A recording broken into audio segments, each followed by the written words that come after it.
So we're gonna go over the turtle position in quadruped or tabletop. So I'm gonna have you take your hands to the mat, and you're gonna have your hips over your knees, shoulders over your hands. And what we're gonna do here is we're going to lift the bra strap line, kidneys, and tailbone up toward the ceiling. And then I'm gonna have you try to do that 100%. Really push that. That's too much, and we get movement here in the thoracic spine. Let's come out of that, reset, and do 15 from the waist, the bra line down. So we're looking for about a 15% here, not that 100. So play with what feels best. Now that we're in this position here, we're going to slightly rock forward, maybe a quarter inch to an inch. Come back just a touch.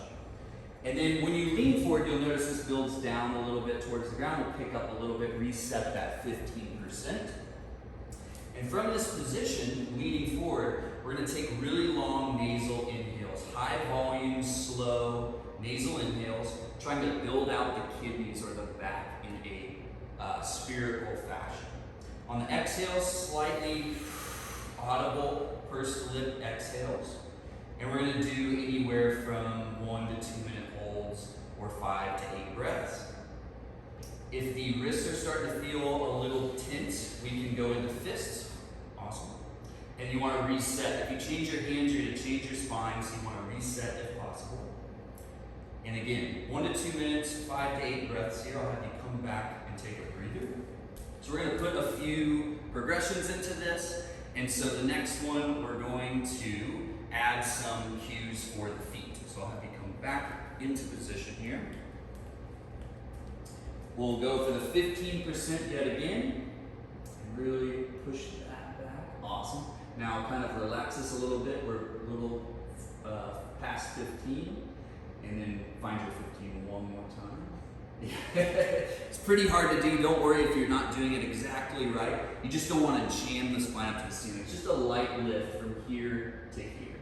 And then we're going to do our rock forward just about half an inch. Right there, and reset. We're going to start our long nasal, high volume inhale, exhales. So for this one now, I want your toes to stay where they are, but you're going to drive your heels outward. So we're just getting a little internal rotation at the femur. And imagine if someone's pushing you in, don't let them. And then you're going to continue your breath. Again, about 1 to 2 minutes here, or 5 to 8 breaths. Keeping the 15%, high volume, slow nasal inhales, audible exhales, and we'll come back. We're going to do one final variation. So I'm going to set up some kettlebells and foam blocks here. And we're going to add some resistance at that heel cue. So we'll go back into position if you're ready. Awesome. So before you start, I'm going to set these blocks here, and then the kettlebell against the blocks. At about, again, the feet are about hip width apart, so they're not too far wide, they're not too narrow. We're going to do our 15% here. Awesome. We're going to lean forward slightly, reset the 15 if we feel like we've dropped out at all. We're going to start our high volume, slow nasal inhales, and we're going to push those heels out into the blocks. Your goal is to try to push the kettlebells over. If you can, just make sure you get heavier kettlebells. And we're going to do this one probably less, maybe 3 to 5 breaths and 60 to 90 seconds on the holds. Build this up just a little more. Nice. And again, you're breathing down into the kidneys, into the abdomen, not into the chest, shoulders, up to the head and neck. Awesome. Do one more big nasal inhale and exhale, and come out.